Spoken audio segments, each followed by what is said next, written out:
Hello दोस्तों, आप सभी का स्वागत करते हैं आपके अपने यूट्यूब चैनल विजिट टेस्ट 2.0 में। तो आज हम लेके आए हैं आप सभी के लिए सामान्य हिंदी से वर्णमाला चैप्टर। क्या है? सामान्य हिंदी से वर्णमाला चैप्टर है आज का हमारा, जो किया BPSC 7th phase teachers and UPSC PET के एग्ज़ाम में पूछा जाता है। और यह एग्ज़ाम जो है हर एक एग्ज़ाम में बार बार पूछे जाने वाला क्वेश्चन है। तो दोस्तों, आपने अगर मेरे इसके पहले वाले वीडियो नहीं देखे हैं तो आप हमारे लिंक से ज्वाइन होइए और उसके बाद आप हमारे प्लेलिस्ट में जा करके हमारे वीडियो को देख सकते हैं। तो हमारा लिंक जो है वो डिस्क्रिप्शन बॉक्स में भेज दिया जाएगा। तो चलिए देखते हैं। इसके पहले हमने कुछ क्वेश्चंस करवा दिए थे और हमारा कुछ क्वेश्चंस बाकी है, तो चलिए हम कराते हैं, हमारा क्वेश्चन देखेंगे। चलिए दोस्तों, हमारा यहाँ पे प्रश्न है, प्रसन्नता शब्द में कौन सी ध्वनि है? तो दोस्तों, प्रसन्नता शब्द में युग्मक ध्वनि है। कौन सी है? प्रसन्नता शब्द में युग्मक ध्वनि है। तो चलिए देखते हैं हमारा अगला प्रश्न। अड़ा और ढ ध्वनियों के विषय में कौन सा कथन शुद्ध है? तो दोस्तों चलिए देखते हैं। इसमें से ये तालव्य ध्वनि है, ये मूर्धन्य उत्क्षिप्त ध्वनि है। इनका प्रयोग शब्द के आरंभ, मध्य तथा अंत में सर्वत्र किया जाता है। दोनों महाप्राण है। तो दोस्तों, इसका जो हमारा राइट आंसर होगा वो होगा ये मूर्धन्य उत्क्षिप्त ध्वनि है। क्या है? उत्क्षिप्त ध्वनि है, क्योंकि यहाँ पे जो ड़ा और ढा है, तो ये जो डा है और ढा है, इसके नीचे जो बूंदी लगी है, वो बूंदी जो है जब उत्क्षिप्त होता है तो यह बूंदी लगाने से ये दोनों शब्द जो है मूर्धन्य शब्द हैं। तो जब यहाँ पे नीचे इसके जो है जो बिंदी लगाई जाती है, या बिंदी लगने से यह उत्क्षिप्त ध्वनि होती है। चलिए हमारा नेक्स्ट प्रश्न देखते हैं। हिंदी में अनुस्वार किस ध्वनि का सूचक नहीं है? तो दोस्तों, हिंदी में अनुस्वार जो है वो या का नहीं है, या ध्वनि का, क्योंकि डा पे जो भी अड़ा, तीनों जो ये तीनों मात्राएं दिए हैं, इसमें अनुस्वार ध्वनि आती है और या में अनुस्वार ध्वनि नहीं आती है। नेक्स्ट क्वेश्चन देखेंगे हमारा। का व्यंजन के विषय में निम्न में से कौन सा सही है? तो दोस्तों, इनमें से हमारा ऑप्शन है सही है। का जो है हमारा अल्प प्राण है, अघोष भी है, स्पर्श भी है और कंठ ध्वनि भी है। क्योंकि जब हम का वर्ड को बोलते हैं तो कम समय लगता है, और उसके बाद यह जो है वर्ग का प्रथम वर्ण है और यह स्पर्श भी है, तो ये कंठ ध्वनि भी है। तो इसमें से हमारा ऑप्शन जो है ये प्रथम ऑप्शन है हमारा सही होगा। अगला प्रश्न देखेंगे हमारा क्या है। अनुनासिक व्यंजन कौन से हैं? तो दोस्तों चलिए देखते हैं अनुनासिक व्यंजन कौन से हैं। हमारा ऑप्शन जो डी है वो सही होगा। वर्ग का पंचम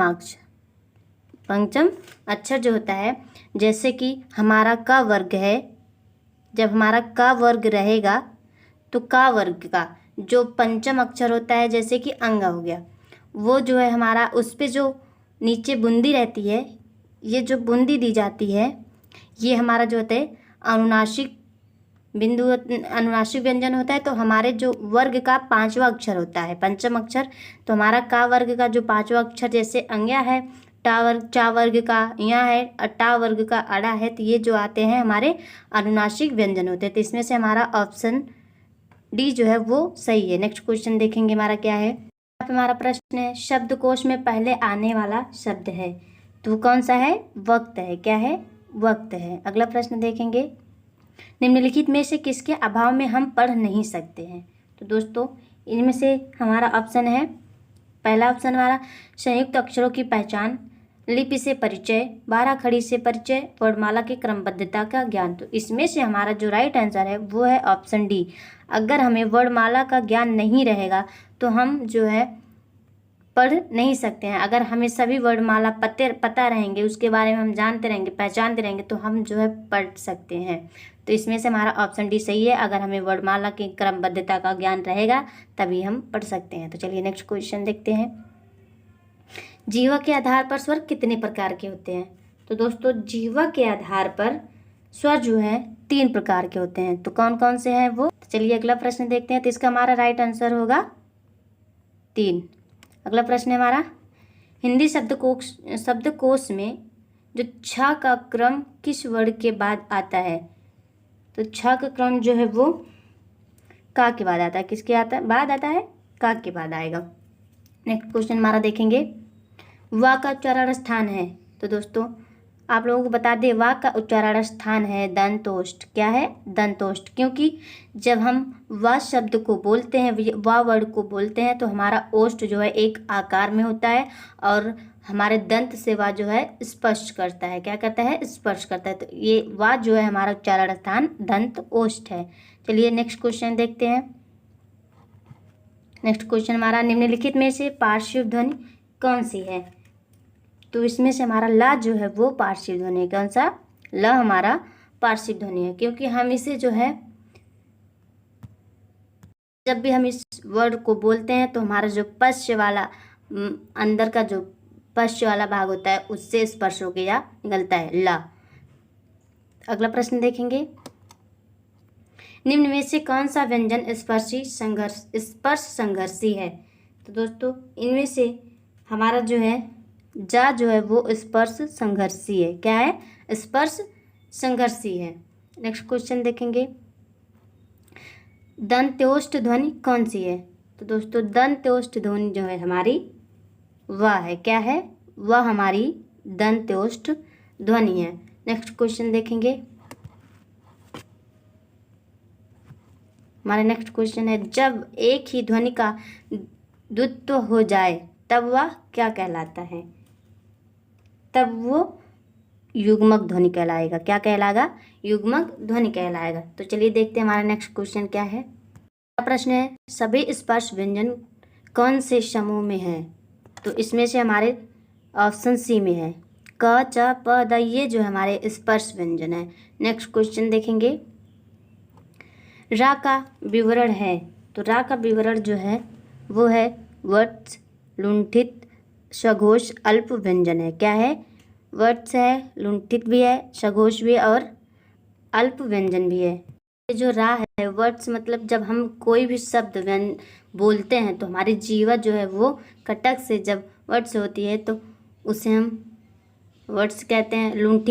लुंठित शब्द का मतलब होता है जीवा को जब हम रा का उच्चारण करते हैं या करते समय जीवा ऊपर की तरफ मुड़ जाती है, अतः इसे लुंठित व्यंजन कहते हैं। ठीक है, तो जब हम रा का उच्चारण करते समय जीवा में कंपन होता है तो लुंठित जो होता है वो जीवा का ऊपर उठना होता है। ठीक है, और सघोष का मतलब होता है वर्ग का तृतीय और चतुर्थ और पंचम वर्ण जो आते हैं वो सघोष में आते हैं। तो रा जो है हमारा या वर्ग के तृतीय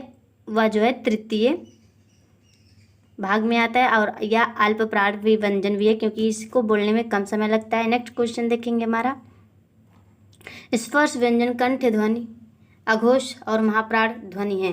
तो दोस्तों इसका हमारा राइट आंसर है वो जो है खा है। क्या है? खा है। खा हमारा स्पर्श व्यंजन भी है, कंठ ध्वनि भी है, अघोष और महाप्राण ध्वनि भी है। नेक्स्ट क्वेश्चन देखेंगे हमारा क्या है, अंथास्त और ऊष्म वर्ण कितने हैं? तो दोस्तों अंथास्त व्यंजन और ऊष्म वो कितने हैं? 8 हैं।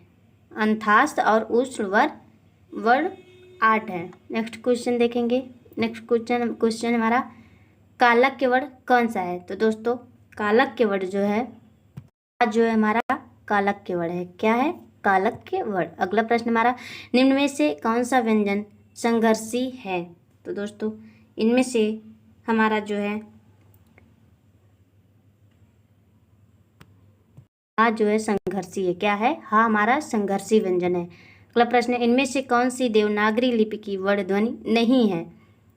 तो दोस्तों इनमें से जो है हमारा ग्रीवा जो है वो हमारा देवनागरी लिपि की वर्ड नहीं है, या जो है संस्कृत से लिया हुआ वर्ड है या ध्वनि है। नेक्स्ट क्वेश्चन देखेंगे, जिह्वा की नोक जब ऊपर के दांतों की पंक्ति के सामने वाले दांत के ऊपरी हिस्से के संपर्क में आकर वायु के प्रवाह को अवरुद्ध करती है, ऐसे उच्चारण स्थान को क्या कहा जाता है?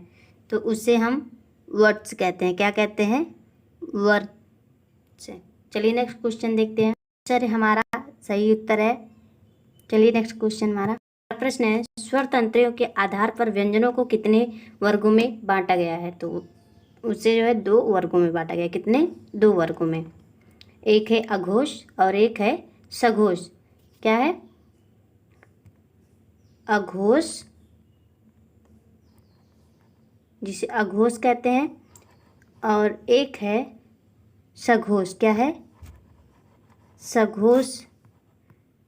ये जो है 2 व्यंजनों के आधार पे है। नेक्स्ट क्वेश्चन देखेंगे हमारा, हिंदी शब्दकोश में का के बाद कौन सा व्यंजन दिखाई देता है? तो दोस्तों हिंदी के बाद जो है छ है। क्या है? छ जो है वह दिखाई देता है का के बाद। अगला प्रश्न देखेंगे, प्रत्येक शब्द की वर्तनी के सभी वर्णों को उसी क्रम में अलग अलग दिखाना क्या कहलाता है? तो वह जो है वर्ण विच्छेद कहलाता है। क्या कहलाएगा? वर्ण विच्छेद कहलाएगा। नेक्स्ट क्वेश्चन देखेंगे हमारा अगला प्रश्न, हिंदी वर्णमाला में छा से डा के ठीक बीच में कौन सा अक्षर आता है? तो उसमें जो है अंग्या आएगा। क्या आएगा? अंग्या आएगा। अगला प्रश्न हमारा देखेंगे क्या है। तो दोस्तों अगर आप लोगों को मेरा वीडियो अच्छा लगता हो तो प्लीज़ लाइक करना ना भूलिएगा, और मेरे चैनल पर अगर नए हैं तो सब्सक्राइब जरूर कीजिएगा, और वीडियो को हमारे अंत तक जरूर देखिएगा। अगला प्रश्न हमारा है, निम्न में से कौन सा व्यंजन पार्श्व है? तो इनमें से जो है हमारा ल जो है हमारा पार्श्व व्यंजन है। अगला प्रश्न देखेंगे, उच्चारण की दृष्टि से संबल ध्वनि का कौन सा वर्गीकरण है? तो कौन सा है वो? संवृत्ति ध्वनि। कौन सा है? संवृत्ति ध्वनि है। अगला प्रश्न देखेंगे हमारा, रा धन्मा का रूप है। तो मर्म जो है, मर्म क्या है? ये रा धन्मा का रूप है। अगला प्रश्न हमारा यहाँ पे दिया है, प्र में पूर्ण वर्ण है। तो प्र में पूर्ण वर्ण कौन सा है? रा है। क्या है? रा है। चलिए नेक्स्ट क्वेश्चन देखेंगे हमारा है, वह व्यंजन है। तो दोस्तों वह व्यंजन कौन सा है? वो अंथास्त व्यंजन है। कौन सा व्यंजन है? वह जो है अंथास्त व्यंजन है। तो अंथास्त व्यंजन में या, रा, ला, व, ये जो 4 शब्द होते हैं वो अंथास्त व्यंजन में आते हैं। अगला प्रश्न हमारा, ड़ और ढ को कहा जाता है। तो दोस्तों इसे जो है विकसित वर्ण कहा जाता है। क्या कहा जाता है? विकसित वर्ण। अगला प्रश्न हमारा, च, छ, ज, झ उदाहरण है। तो यह जो है स्पर्शी संघर्षी व्यंजन है। क्या है? स्पर्शी संघर्षी व्यंजन। प्रश्न है हमारा, पक्षी में कितने व्यंजन वर्ण हैं? तो दोस्तों पक्षी में वो जो है 3 व्यंजन 3 वर्ण हैं। अगला प्रश्न देखेंगे, वर्णों के कितने भेद हैं? तो वर्णों के जो है 2 भेद हैं। कितने हैं? 2।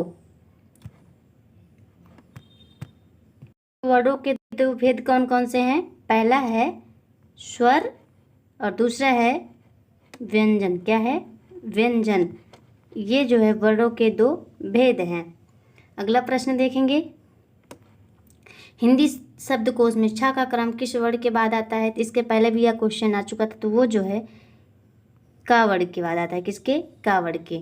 अगला प्रश्न हमारा देखेंगे, कौन से शब्द में रा व्यंजन नहीं है? कौन से शब्द में रा व्यंजन नहीं है? दोस्तों मातृभूमि में रा व्यंजन नहीं है। अगला प्रश्न देखेंगे, निम्नलिखित में से एक वर्ण व्यंजन नहीं है। तो इसमें से उ जो है वह एक वर्ण व्यंजन नहीं है। अगला प्रश्न है हमारा, निम्नलिखित में से कौन सी ध्वनि ओष्ठ नहीं है? इसमें से ता जो है वो ओष्ठ ध्वनि नहीं है। क्या है ये? हमारा जो है वो दंत ध्वनि है। क्या है? दंत ध्वनि। तो हमारा लास्ट क्वेश्चन है, तो चलिए देखते हैं। निम्नलिखित शब्दों में से किस शब्द के द्वित्व व्यंजन हैं? तो इसका हमारा राइट आंसर है दिल्ली। क्या है? दिल्ली में देखिए ला जो है वो 2 बार आया है, तो यह जो है द्वित्व व्यंजन है। अगर आप लोगों को मेरा वीडियो अच्छा लगा हो तो मेरे चैनल को सब्सक्राइब कीजिए, वीडियो को लाइक करना ना भूलिएगा।